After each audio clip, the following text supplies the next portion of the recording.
Fino ad oggi, nel caso Banche Venete, l'indignazione dei veneti si è concentrata su chi ha fatto fallire una banca. Andiamo invece a vedere le responsabilità di chi le ha fatte saltare tutte. Le responsabilità di Banca Italia nel caso Banche Venete.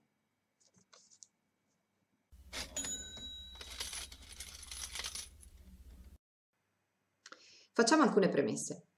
Le banche non sono tutte uguali.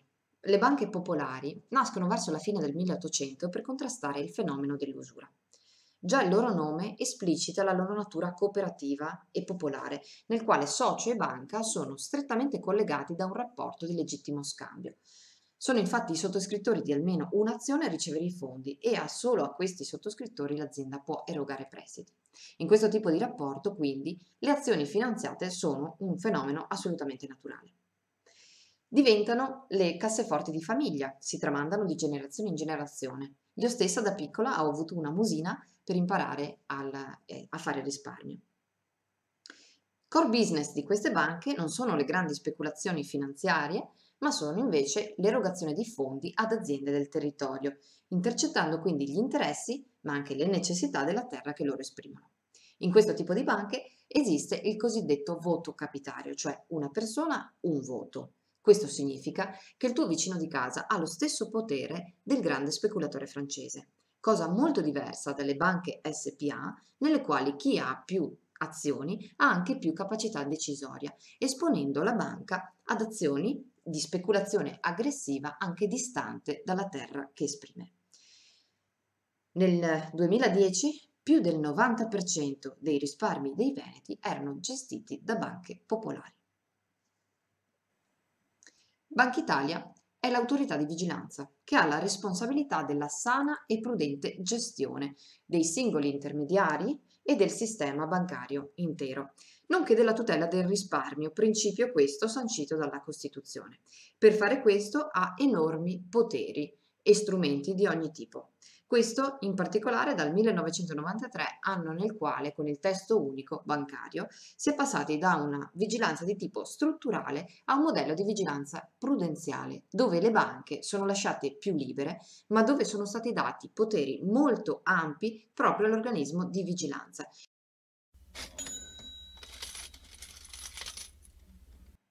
Per analizzare la posizione di Banca Italia rispetto al caso Banche Venete, partiamo proprio dalla nota che Banca Italia stessa ha inviato alla commissione d'indagine della Regione Veneto.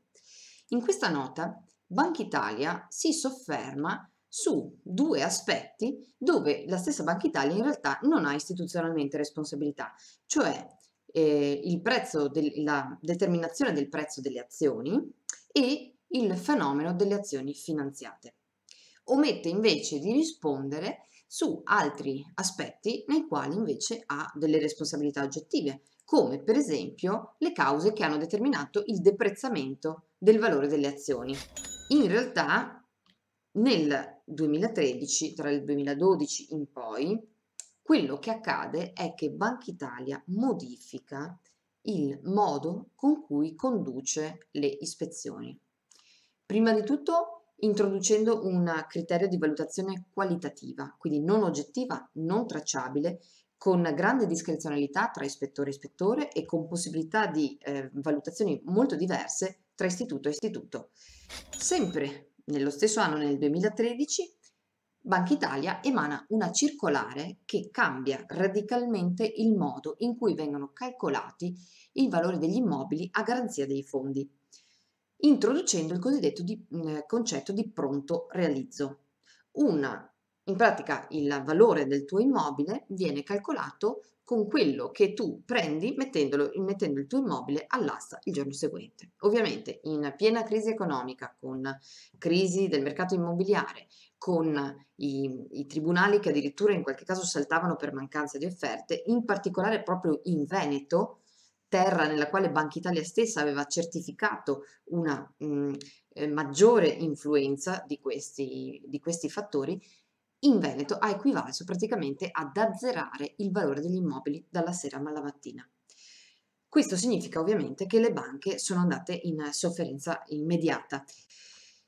Questi due fattori hanno causato quindi il boom il panico, la mala gestio veneta, quando invece come minimo bisognerebbe domandarsi come mai negli anni precedenti quegli stessi fondi che erano stati considerati buoni ed erano quindi stati erogati con degli immobili a garanzia, improvvisamente vengono considerati dei fondi marci, quindi delle due l'una. O c'è una responsabilità degli ispettori che hanno vigilato male negli anni precedenti e quindi di questo devono rispondere, o in realtà il cambio è dovuto al cambio di criterio introdotto da Banca Italia. Quindi di fatto il caso Banche Venete è responsabilità di Banca Italia. Susseguentemente un'altra anomalia molto forte. A delle banche in sofferenza, Banca Italia obbliga prima di tutto a trasformarsi in SPA, quindi perdendo la possibilità del cosiddetto voto capitario, vengono consegnati invece nelle mani del Fondo Atlante e subito dopo questa moral suasion a quotarsi in borsa, cosa che con un ente in difficoltà equivale a esporlo ad azioni speculative molto aggressive. Questi sono stati i due aspetti più rilevanti che hanno causato la situazione della mala gestio veneta, che quindi non è più imputabile in realtà direttamente ai banchieri, ma delle azioni che sono state fatte a monte degli stessi banchieri. C'è da dire, e aggiungiamo, che è molto strano come Banca Italia abbia permesso ad altri due istituti italiani di acquistare attraverso il Fondo Atlante i crediti che le banche venete dovevano vendere in quanto marci, in quanto insolvibili. Quindi delle due l'una, o non erano crediti insolvibili e quindi le banche venete avrebbero potuto tenerseli, oppure se erano crediti insolvibili non è possibile che il Fondo Atlante li considerasse a 8-10 anni come dei prestiti che rientravano.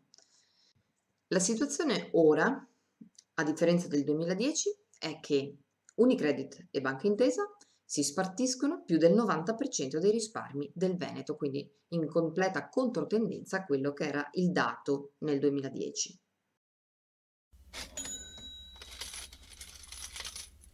Se fosse stata una sola banca, si poteva pensare che la responsabilità fosse dei suoi esponenti, ma le cronache dimostrano che si è trattato di un problema sistemico. In considerazione delle gravi mancanze e degli interventi imprudenti dell'organismo di vigilanza, ritengo che ci siano gli spazi per poter agire in via risarcitoria sugli ispettori di Banca Italia per risarcire i piccoli risparmiatori veneti. Un'ultima osservazione. La realtà dei fatti dimostra che possiamo tornare a fidarci del sistema veneto e che possiamo migliorarlo con una vigilanza più vicina al territorio. Il 22 di ottobre il referendum sull'autonomia tratterà anche il tema delle casse di risparmio, casse rurali, aziende di credito a carattere regionale. Il 22 di ottobre torna a dare fiducia al Veneto. Vota sì.